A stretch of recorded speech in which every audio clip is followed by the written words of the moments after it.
ৰাম এই জীৱনটোত আৰু কাম এনেকুৱা এটা বস্তু মানে মানুহৰ জীৱনটো জীয়াই থকালৈকে যে একদম মানে ৰাতিপুৱাৰ পৰা সন্ধিয়ালৈকে নন ষ্টপ কামৰ ওপৰত হেৰেছমেণ্টৰ ওপৰতে হেৰেছমেণ্ট আৰু ইমানে ব্যস্ততাপূৰ্ণ হৈ যায় সেইটো কাৰণে আপোন মানুহবোৰৰ লগত সময় নোহোৱা হৈ যায়। মানুহে জীৱনত যিমান জীয়াই থকালৈকে জীৱনত যিমান কাম কৰিলেও শেষ নহয়। সেইটো কাৰণে মানুহে কি কৰিব লাগে জানেনে?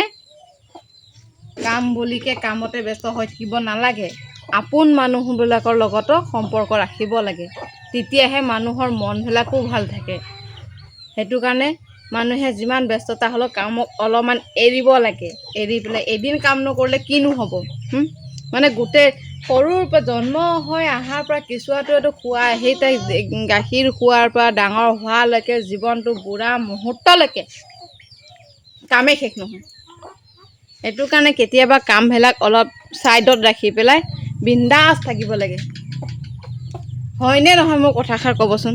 আৰু ধুনীয়াকৈ লগৰ সমনীয়াৰ লগত ফুৰিব যাব লাগে, আপোন মানুহবিলাকৰ লগত সময় কটাব লাগে। এই জীৱনটোতনো মানুহৰ কাম শেষ হ'ব জানো? কেতিয়াও শেষ নহয়। যেতিয়ালৈকে মৃত্যুৰ মুখত নপৰে, যেতিয়ালৈকে মানুহজন মৃত্যু নহয়, তেতিয়ালৈকে জীৱনত কামেই শেষ নহয়। সেইটো কাৰণে কাম বন বাদ দিব লাগে আৰু আপোন মানুহবোৰৰ লগত লগৰীয়াৰ লগত সমনীয়াৰ লগত বিন্দাছ থাকিব লাগে, এনজয় লাইফ কৰিব লাগে।